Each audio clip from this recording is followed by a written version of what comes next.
दोस्तों नमस्कार, स्वागत है आपका ऐसे न्यूज चैनल में।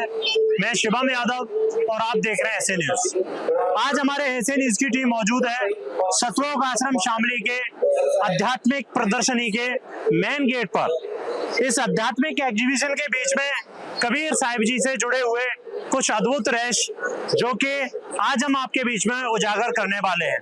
दर्शकों, यहाँ पर 27, 28, 29 जून 2026 में कबीर साहिब प्रकट दिवस का यहाँ पर आयोजन होने जा रहा है, जो आज इसका दूसरा दिन है। और यहाँ पर एक आध्यात्मिक एग्जीबिशन लगाया गया है जिसमें कुछ चित्र दर्शाए गए हैं। वो चित्र इस प्रकार हैं, जैसे कि कबीर साहिब जी की लीलाओं से जुड़े हुए ये चित्र हैं, जिसमें कबीर साहिब जी ने एक शिशु रूप धारण किया और कमल के फूल पर आए और उन्होंने पूरे तरीके से समाज में हर एक भ्रम को तोड़ा और सच्चे ज्ञान की मिसाल पेश की और 120 वर्ष रहकर काशी से सतलोक चले गए। इधर आप देख रहे हैं ये अष्टानंद जी हैं। अष्टानंद जी अपने योग निंद्रा में बैठे हुए थे, उसमें उन्होंने एक शिशु रूप देखा और उसका शंका का समाधान अपने गुरु रामानंद जी से किया। चलिए हम आपको आगे लेके चलते हैं कि किस प्रकार कबीर साहिब जी ने शिशु रूप धारण किया और किस प्रकार नीरू और नीमा को मिले। जिस प्रकार नीरू और नीमा को कबीर साहिब जी मिले वह दृश्य आपके सामने रहा। दूसरा दृश्य, कमल सहित तोड़कर और नीरू ने नीमा के हाथ में परमेश्वर कबीर साहिब जी के उस तेज पुंज नूरी शरीर वाले रूप को थमा दिया। चलो आगे भी आप देख रहे हैं किस प्रकार यहाँ पे चित्र दर्शाए गए हैं। यहाँ पर स्पष्ट है श्री अष्टानंद जी ब्रह्म मुहूर्त में देखी हुई उस दिव्य घटना का शंका समाधान करते हुए अपने गुरु रामानंद जी से।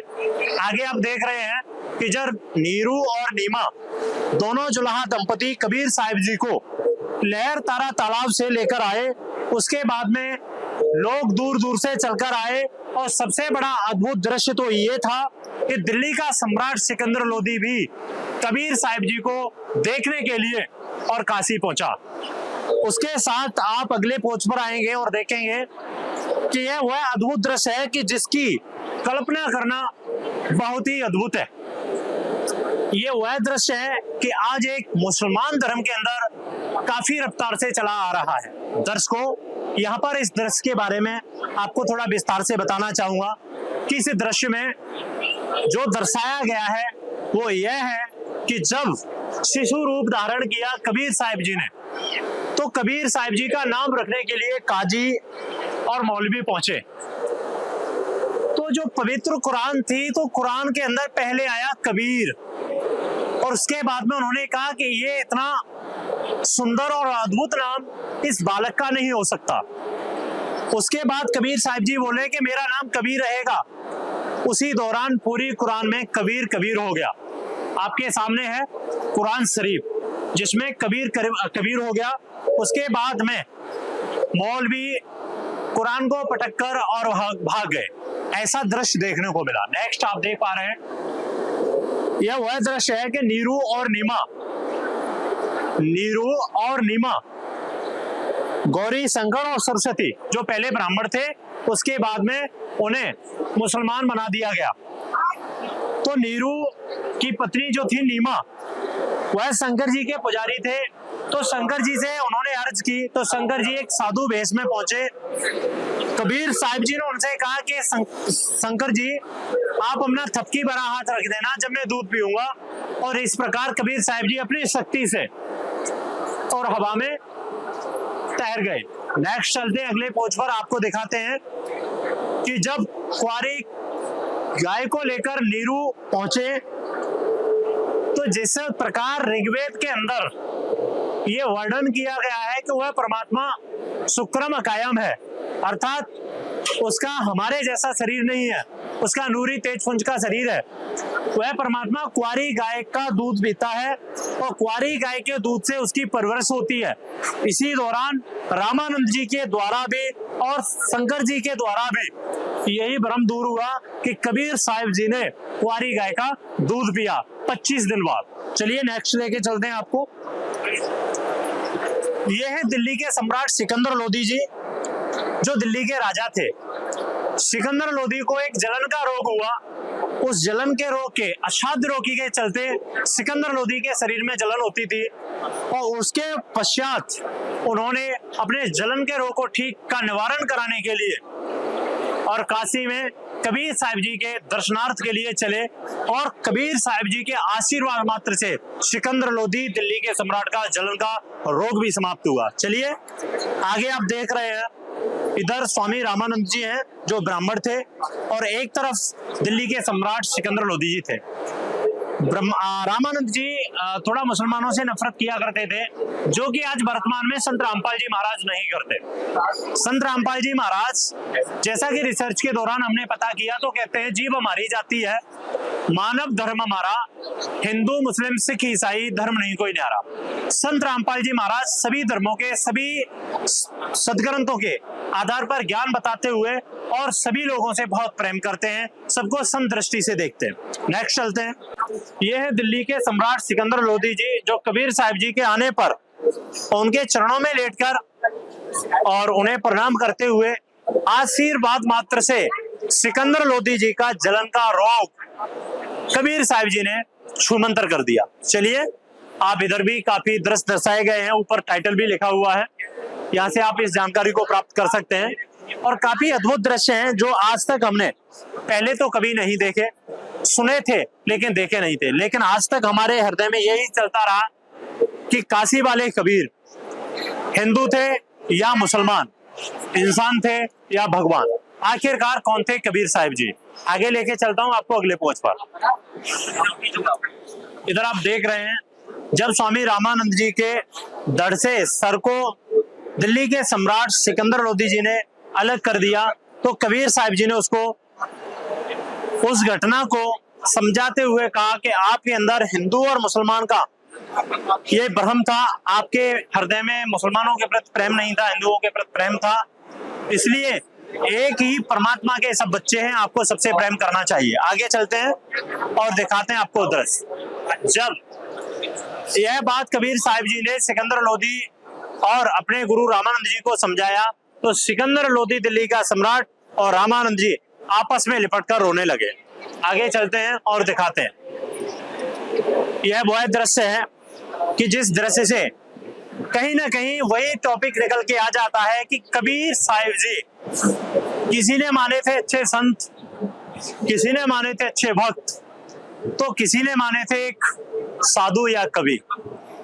कबीर साहिब जी की यह घटना, यह लीला सबसे बड़ी सीख देती है कि कबीर साहिब जी आखिरकार कौन थे। कबीर साहिब जी ने बहती नदी में चलते हुए एक लड़के को जीवित किया, उसका नाम कमाल पड़ा। इस प्रकार कबीर साहिब जी का पुत्र कमाल हुआ। ये हमारा पूरा भ्रम था कि कबीर साहिब जी की शादी हुई थी और उनके बेटा हुआ था, नहीं। कबीर साहिब जी ने एक नदी से निकलवाकर एक बच्चे को जीवित किया और उसे अपने बेटे के रूप में रखा। नेक्स्ट चलते हैं आपको अगले पोस्ट पर। दर्शकों, यह दृश्य अन्नपूर्णा मुहिम। अन्नपूर्णा मुहिम क्या है? अन्नपूर्णा मुहिम का उद्देश्य क्या है और जिन महापुरुष की आप प्रतिमा को देख रहे हैं वह महापुरुष की विचारधारा क्या है? इन महापुरुष का नाम है जगत गुरु तत्वदर्शी संत रामपाल जी महाराज। इन्होंने जो अन्नपूर्णा मुहिम चलाई है, इसका बहुत बड़ा राज है। उस राज को जानने के लिए आपको थोड़ा समय देना पड़ेगा। चलिए हम आपको अन्नपूर्णा मुहिम के बारे में भी बताएंगे। ये देखिए, कबीर साहिब जी खोलते हुए तेल में बिठा दिए गए। जलाए जले नहीं, काटे कटे नहीं, मारे मरे नहीं। कबीर साहिब जी की यह लीला बहुत बड़ा प्रमाण देती है कि कबीर साहिब जी कोई आम जन साधारण नहीं थे, वह वास्तविक कोई ना कोई तो शक्ति थे। चलिए नेक्स्ट आपको लेके चलते हैं इस दृश्य पर। कबीर साहिब जी ने कढ़ाई से निकलकर और सिकंदर लोधी की उंगली को पूरा किया। यहाँ पर मैं आपको अन्य दृश्य पर लेना चाहूंगा। पीछे एक हमारे कुटिया को दर्शाया गया है। इस कुटिया पर लिखा हुआ है धारणक रूप रहा करतार। दर्शकों, आदरणीय नानक साहिब जी ने कहा है, फाई सुरत मलुकी वेख, ये ठगवाड़ा ठगी देश, खरा सियाणा बहुता बार, ये धानक रूप रहा करतार। नानक साहिब जी कहते थे कि वही करतार वही दानक जो काशी में कबीर साहिब जी थे। उनकी बाणी से सिद्ध होता है कि कबीर साहिब जी ही दानक रूप में आए थे। उन्होंने एक जुलाहे की लीला की। फिर कहा है, अनंत कोट ब्रह्मांड का एक रति निभार, सदगुरु पुरुष कबीर हैं ये कुल के सृजनहार। अनंत कोट ब्रह्मांड में बंदी छोड़ कहा है, सो तो एक कबीर है जो जननी जनाना माए। दर्शकों, यहाँ पर हमारा पॉइंट के लिए ये करना था कि नानक साहिब जी की बाणी भी कहती है कि दानक रूप रया करतार। उन्होंने भी कबीर साहिब जी को दानक रूप करतार कहा है। नेक्स्ट हम आपको लेके चलते हैं उन्हीं पोज पर। ऐसे दृश्य पर कि शेख तकी के भड़काने पर कबीर साहिब जी को एक खूनी हाथी को शराब पिलाकर और कुचलवाने की कोशिश की, लेकिन हुआ उसके विपरीत। जैसा हम अगले दृश्य में देख पा रहे हैं कि कबीर साहिब जी को पैरों में और हाथों में बेड़ी बांधकर और खूनी हाथी को शराब पिलाकर उन्हें कुचलवाने की अर्थात मरवाने की साजिश रची गई, लेकिन हुआ उसके विपरीत। कबीर साहिब जी कौन थे, ये हमने अभी आपको कुछ डाउट क्लियर किया नानक साहिब जी की बाणी के माध्यम से। कबीर साहिब जी ने अपने पास में खड़ा एक बब्बर शेर दिखा दिया, जिसे देखकर हाथी मैदान से भागा और लीद करता हुआ भाग गया। कबीर साहिब जी की इन लीलाओं से ये तो सिद्ध होता है कि कबीर साहिब जी कोई न कोई तो ऐसी शक्ति थे जिन्होंने 52 बदमाशियों में सिद्ध कर दिया। नेक्स्ट चलते हैं हम अगले पोस्ट पर। दर्शकों, अब हम आ चुके हैं उस स्थान पर जिस स्थान की हमें अब तक बेसब्री से इंतजार था। ये है दिल्ली के सम्राट, जिन्हें आप पढ़ सकते हैं किताबों में, सिकंदर लोदी। और ये महापुरुष हैं जिन्हें आप किताबों में पढ़ सकते हैं कबीर दास, कबीर साहब, या उनके दोहे, या उनकी रचना है। आखिरकार पॉइंट यही रहा कि आखिरकार कबीर साहिब जी कौन थे। इसका भी प्रमाण अभी आपको इसी आध्यात्मिक एग्जीबिशन के बीचों बीच हमारे सभी धर्मों के सदग्रंथों से दिखाएंगे। चलिए हम अगले चित्रों पर चलते हैं।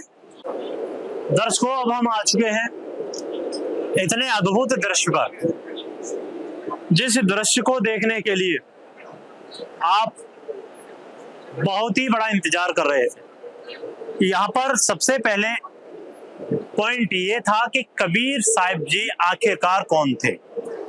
कबीर साहिब जी की कुछ लीलाओं ने ये सिद्ध कर दिया कि कबीर साहिब जी कोई न कोई तो शक्ति थे।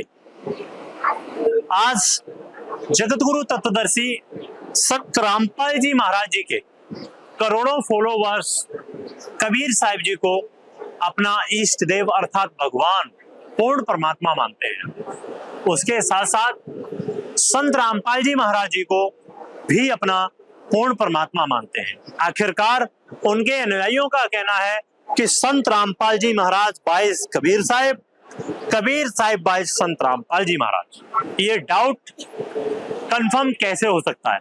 देखिए, यहाँ पर मैटर भी लिखा हुआ है और उसके साथ साथ यहाँ पर अद्भुत एक चित्र भी दर्शाया गया है। इस चित्र की बात कर लेते हैं कि कबीर साहिब जी ने सिकंदर लोदी के पीर शेख तकी जी के कहने पर एक ऐसी सभा जोड़ी कि उस सभा में ये सिद्ध करने के लिए कि कबीर साहिब जी अल्लाह नहीं है, कबीर साहिब जी तो एक इंसान है, कबीर साहिब जी भगवान नहीं हो सकते। तो शेख तकी की जो बेटी थी उसे लगभग में बरसों हो गई थी कब्र में दफनाए हुए। लगभग में उस बेटी के अस्थि पिंजर शेष थे, शरीर लगभग में पूरा खत्म हो चुका था। तो शेख तकी ने कहा कि कबीर साहिब जी, आपको अल्लाह मान लूंगा, आप मेरी बेटी को जीवित कर दो। हुआ उसके बिल्कुल विपरीत कि आप देख पा रहे हैं, अगले आपको स्टेज पर लेके आया हूं कि जब सिकंदर लोदी के कहने पर शेख तकी की बेटी कमाली को जीवित किया कबीर साहिब जी ने और कहा, इस शरीर की जीव आत्मा जहां कहीं भी हो, इस कबीर हुक्म से शरीर में प्रवेश कर जा। तो कबीर साहिब जी ने इस प्रकार शेख तकी की पुत्री को जीवित किया। तो यहाँ पर बहुत बड़ा प्रमाण मिलता है कि जो कबीर साहिब जी थे वो आम जनमानस तो नहीं थे। दर्शकों, इस आध्यात्मिक एग्जीबिशन में हम एंट्री किए, इसको विजिट किए, इसमें हमने देखा तो वास्तविक ये तो सिद्ध हुआ कि जिस आधार पर इस आध्यात्मिक एग्जीबिशन को लगाया गया है वो आधार कहीं ना कहीं तक सत्य साबित हुए हैं। पीछे वाले स्टेज पर आपको बताया कि उन्होंने एक बेटे को नदी से निकालकर जीवित किया और आगे दिखाया कि उन्होंने एक शेख तकी की पुत्री को भी जीवित किया। तो यहाँ पर यह डाउट क्लियर होता है कि आज तक हम लोग दंत कथाओं में सुनते आए कि कबीर साहिब जी के 2 पुत्र पुत्री थे, एक कमाली पुत्री थी और कमाल पुत्र था। इस प्रकार कबीर साहिब जी ने अपनी उस भूमिका लीला में ये अद्भुत चमत्कार किए कि लड़के का नाम कमाल और बेटी का नाम कमाली रखा। नेक्स्ट चलते हैं हम अगले पोज पर। दर्शकों, ये वो अद्भुत दृश्य है जिसे देखने के लिए आपको भी काफी इंतजार करना पड़ा है। ये है समस्तर वेज। परमेश्वर कबीर साहिब जी समस्तर वेज के रूप में अपने शिष्य प्रिंस मोहम्मद मंसूर का परिवर्तन नाम के साथ मुल्तान वर्तमान पाकिस्तान पहुंचे। उनके तत्व ज्ञान से अनेक लोग अनुयायी बने, लेकिन कुछ लोगों ने उनका कड़ा विरोध भी किया। एक दिन आश्रम में ईंधन समाप्त हो गया था, तब कबीर साहिब जी ने समस्तर वेज रूप में और मंसूर को कहीं भेजा तो वहां पर सबने मना कर दिया। तो कबीर साहिब जी ने समस्तर वेज में कहा, सूर से, हे सूर, और नीचे आओ और रोटी को सेको। यह दृश्य सेम मैच होता है कबीर साहिब जी के ज्ञान, उनकी लीलाओं से। यहाँ पर आपने इस अद्भुत दृश्य को देखा। मैं आपको नेक्स्ट लेके चलता हूं जिसका आपको बेसब्री से इंतजार था। आपने अब तक देखा आध्यात्मिक एग्जीबिशन को, आध्यात्मिक एग्जीबिशन में दर्शाए गए चित्रों को। अब मैं आपको लेके चलता हूं आध्यात्मिक सदग्रंथों की ओर, जिसमें आपको ये दिखाऊंगा कि वास्तविक एग्जीबिशन लगाया गया है ये आध्यात्मिक, ये आधार सदग्रंथों में मिलता है या नहीं। चलिए दर्शकों, जैसा कि अभी मैंने आपको दिखाया था और बताया था, अब मैं पहुंचा हूं आध्यात्मिक सदग्रंथों के पास। यहाँ पर काफी गाइड सेवादार भी मौजूद है, इनसे बात करता हूँ। सर, हमारा पॉइंट ये है कि अभी हमने आपके आध्यात्मिक एग्जीबिशन में विजिट किया, रिसर्च किया, तो वहां पर जैसे कि एक बेटी को जीवित किया शेख तकी, दूसरा एक बेटे को नदी से निकालकर जीवित किया, तीसरा उन्होंने गर्म तेल के कढ़ाई में बैठकर उन्हें कुछ नहीं हुआ, चौथा उन्होंने सिकंदर नदी की उंगली को पूरा किया, पांचवा उन्होंने उनके जलन के रोग को समाप्त किया, छठवां उन्होंने अपने गुरु रामानंद को भी जीवित किया और भेदभाव भी लखाया। तो सर, हमें ऐसा कोई प्रमाण दीजिए कि उस सदग्रंथ के अंदर ये प्रमाण मिले कि कबीर साहिब जी ही परमात्मा थे, या वास्तविक ये सब आपके द्वारा रची हुई लोक दंत कथाएं हैं, या वास्तविक ये ग्रंथों में भी आधारित है। तो आप क्या कहना चाहेंगे? देखिए जी, इसके लिए हमारा जो सूक्ष्म वेद है, कबीर साहब की जो लीला है वो कबीर सागर में लिपिबद्ध है। तो ये आपको प्रमाण कबीर सागर से भी मिल जाएंगे और कबीर साहब के परमात्मा होने के प्रमाण आपको वेदों से भी मिल जाएंगे। सर दिखाइए, हमें कुछ दिखाना चाहेंगे आप? दिखाएंगे, बिल्कुल दिखाएंगे, अभी दिखाते हैं आपको। ये अथर्ववेद है जी, बताइए। ये अथर्ववेद है, हिंदी भाषा, ठीक है। और ये 1 से लेकर 7 कांड है, 6 करणदास त्रिवेदी इसके है अनुवादक। और ये आप देख सकते हो आर्य दिल्ली सभा से प्रकाशित है, ठीक है। ये आप प्रकाशित का है और इसके अथर्ववेद चतुर्कांड है, सूक्त 1 का और मंत्र नंबर 7 है। इसमें लिखा हुआ है, यो अथर्वाणम पितरम देव बंधुम बृहस्पतिम नमसाव च गच्छात तुम विश्वेशम जनता यथा स कबीर देवो ना दवाया सुधावान। इसका भावार्थ संत रामपाल जी महाराज जी ने जो किया है उसके आधार पर बता रही है सतगुरुदेव जी की दया से। यो अथर्वणम जो अचल अविनाशी है, जिसका कभी नाश नहीं होता, वह पितरम वो जगत का पिता है, सारे विश्व का पिता है, देव बंधु वास्तविक साथी है, बृहस्पति माने सबसे बड़ा पति है, सबसे बड़ा परमेश्वर है। वो भक्त को नम्रता पूर्वक भक्ति करने वाले, भक्त को सतलोक ले जाने वाला। तुम माने आप, विश्वेशम माने सारे संसार के, जनता माने उत्पन्न करने वाले, सब ब्रह्मांडों के बनाने वाले, माता जैसे गुणों से युक्त, यथायथ जीव का त्यों, वह कबीर देव है, वह कबीर परमेश्वर है, वह काल की तरह धोखा देने वाले स्वभाव का नहीं है। इस मंत्र से स्पष्ट कर दिया गया है सदगुरुदेव जी की दया से। अथर्ववेद कांड चौथे कांड का 7वां मंत्र है। इसमें पता चल गया है कि सर्व ब्रह्मांडों का रचने वाला वो कौन है, वो कबीर देव है। क्या सर वास्तविक इन्होंने ये प्रमाण दिया है और यहाँ पर इन्होंने दिखाया भी है अथर्ववेद। दर्शकों आप देख पा रहे हैं यह अथर्ववेद है जो कि इन्होंने इसमें प्रमाण सहित बताया है। यह आर्य प्रकाशन है। सर वास्तविक इन्होंने दिखाया ये सत्य है? बिल्कुल सत्य है। आप ये बिल्कुल हमारे आर्य प्रकाशन से प्रकाशित है, आप इनकी जांच कर सकते हैं। बिल्कुल सत्य है ये वेद। सर आप बताइए आपके पास क्या प्रमाण है? देखिए जैसे कि हमने शुरू से ही सुनते आए थे कि सबका मालिक एक है, तो सबका मालिक एक है कौन, पर आज तक किसी ने ये बताया नहीं। बोलते तो जरूर बताए। अब जैसे कि आपने देखा कि वेदों में, ये हिंदू धर्म के वेद है, इसमें आपने देखा कि वो परमात्मा कबीर है। ऐसी मुस्लिम धर्म की किताब यानी कुरान में भी बता रखा है कि वो अल्लाह कबीर है। और ऐसे ही जो है सिख की किताबें हैं जिसमें कि जैसे ये देखिए, ये जन्म साखी लिखी हुई है यहाँ पे, भाई बाले वाली श्री गुरु नानक देव जी की जन्म साखी। आप इसमें प्रमाण मिलेगा, ये कहाँ से छपी है, ये देखिए गुरु नानक देव जी की। इसमें ये भाई जवाहर सिंह, कृपाल सिंह एंड कंपनी प्रकाशन यहाँ से हुआ है। ये इनके फोन फैक्स नंबर है। अब यहाँ देखिए सीधे इस पेज पे आप देख सकते हो, यहाँ पे नानक जी की जो है वार्ता हुई थी रुकनुद्दीन के साथ में। तो नानक जी ने उस समय वो सवाल कि वो पर अल्लाह कौन है, तो उसमें लिखा हुआ है कि खालक आदम सिरजिया आलम बड़ा कबीर, यानी जिस परमात्मा ने तुम्हारे इस आदम को बनाया। क्योंकि ये मुसलमान और ये ईसाई वाले ये समझते हैं कि जो सबसे पहला मनुष्य था वो आदम था। तो नानक जी ने बताया है कि जिसने तुम्हारे आदम को बनाया है, यानी सिरजिया मतलब जिसने रचा है तुम्हारे आदम को, वो आलम बड़ा, वो अल्लाह, यानी वो बड़ा है, वो कबीर है। यानी कि वो जो कबीर है वो अल्लाह कबीर है, वो बड़ा कबीर है।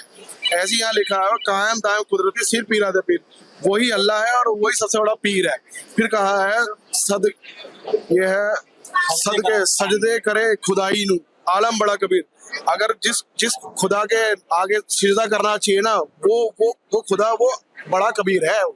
दर्शकों जैसा कि आपने भाई साहब के माध्यम से जन्म साखी में देखा और ये वास्तविक आप कहीं से भी देख सकते हैं। दूसरा प्रमाण आपने अथर्ववेद से जाना।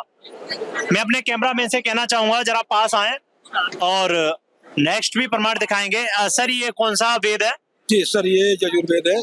सर इसमें कबीर साहिब जी के बारे में क्या कहा गया है? कबीर साहिब जी तो एक आम कवि थे, एक भक्त थे, एक संत थे।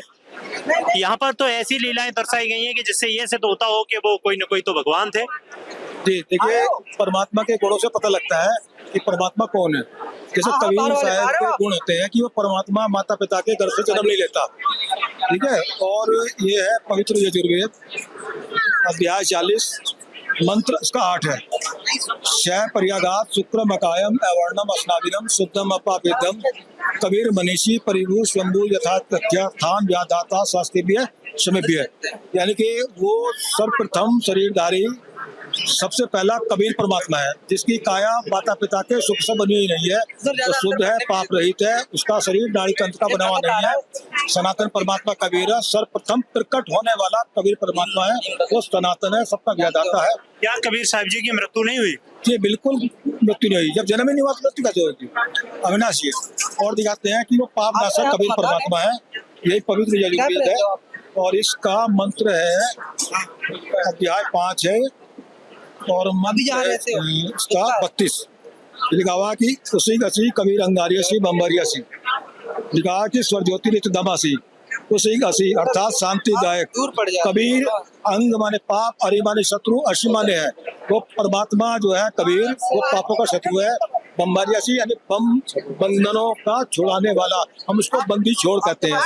और उसका जो धाम है वो स्वर ज्योति है, स्वयं प्रकाशित है। रित दामासी यानी सतलोक कहते हैं उसको। और आपको हम दिखाते हैं सर, अब पवित्र ऋग्वेद मंडल 9 सूक्त 86 मंत्र इसका 26 दिखाते हैं हम। आपके लिए एक चीज है, वह यज्ञ करने वाले यजमानों के लिए वह परमात्मा सब रास्तों को सुगम करता हुआ उनके वेदनाओं को मर्दन करता हुआ और अपने रूप को सरल करता हुआ वह परमात्मा कबीर है, क्योंकि मूल पाठ में भी कबीरत्व लिखा हुआ है जी। और दिखाते हैं हम आपको कबीर सागर से। कबीर सागर में धनी धर्मदास जी से कहा था कबीर परमात्मा ने, ये चैप्टर है कबीर चरित्र बोध, संख्या की 1817। इसमें लिखा हुआ है कि शाह सिकंदर बोलता कह कबीर तू कौन, गरीबदास गुजरे नहीं कैसे बैठा मौन। कबीर परमात्मा कह रहे हैं कि हम ही अलग अला है, कुतुब गौस और पीर, गरीबदास खालिक धनी हमरा नाम कबीर। जहाँ वेदों में सर्वज्ञ आया है वो कबीर परमात्मा के लिए आया सर। देखिए इसमें लिखा कि कबीर साहब कह रहे हैं सिकंदर लोधी से, मैं कबीर सर्वज्ञ हूँ, शकल हमारी जात, गरीबदास पिंड और प्राण में युगन युगन सब साथ। अध्याय 40 का मंत्र नंबर 8 क्लियर हो गया। कबीर सर्वज्ञ यानी कबीर मनीषी जो शब्द है वो कबीर मनीषी है। यहाँ पर स्पष्ट कर दिया कबीर जी ने अपनी वाणी बोलते हैं, मैं कबीर सर्वज्ञ हूँ, मैं ही सबको जानने वाला हूँ, ये स्पष्ट हो गया। दूसरा ये आप ऋग्वेद मंडल नंबर 9 सूक्त 20 का मंत्र नंबर प्रथम है ये, कबीर देवो देव बीते हो बारे अरसते सहनशील। अब इस पर यानी वह परमात्मा कबीर है और वह सबका रक्षक है और विद्वानों को तृप्ति के लिए ज्ञान को देता है, सहनशील है और संपूर्ण अज्ञानियों को ज्ञान अज्ञान के युद्ध में मतलब उनको परास्त करता है। ये परमात्मा कबीर जी ने अपनी वाणी में भी बोला है कि हार चाम लहू नहीं मोरे, जाना कोई सतनाम उपासी, तारन तरन अभय पददाता, मैं हूँ कबीर अविनाशी। तो वो करवई अविनाशी कबीर ही है। सर आपका सहदिल से धन्यवाद। नमस्कार सर, आप क्या कहना चाह रहे हैं? आप अपने अंतिम शब्दों में क्या कहना चाहेंगे कबीर साहब जी को लेकर?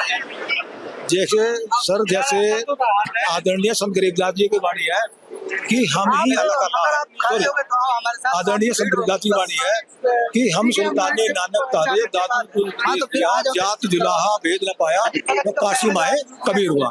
कि वही जो काशी में जो कबीर साहब आए थे 600 वर्ष पहले, लगभग 120 वर्ष लीला करी, तो वही कबीर परमात्मा का वर्णन हमारे पवित्र चारों वेदों में और श्रीमद् भगवत गीता में भी इसका प्रमाण आता है।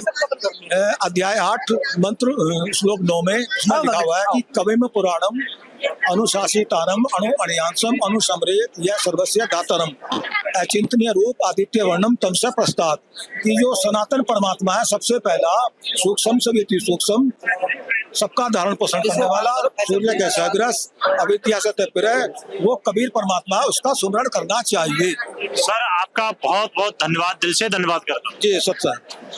दर्शकों, जैसा कि आपने जाना सतलोक आश्रम शामली की आध्यात्मिक प्रदर्शनी के बीचों बीच सबसे पहले हमने आपको दिखाए यहाँ के सारे प्रमाण, यहाँ पे दर्शाए हुए सारे चित्र, और उसके बाद में हमने यहाँ पे गाइड सेवादारों से मुलाकात की और यहाँ पर आपने देखी आध्यात्मिक एक्टिविशन की ये अनोखी वीडियो। जुड़े रहिए आप ऐसे न्यूज़ चैनल के साथ। मिलता हूँ आपको अगली वीडियो में, तब तक के लिए धन्यवाद।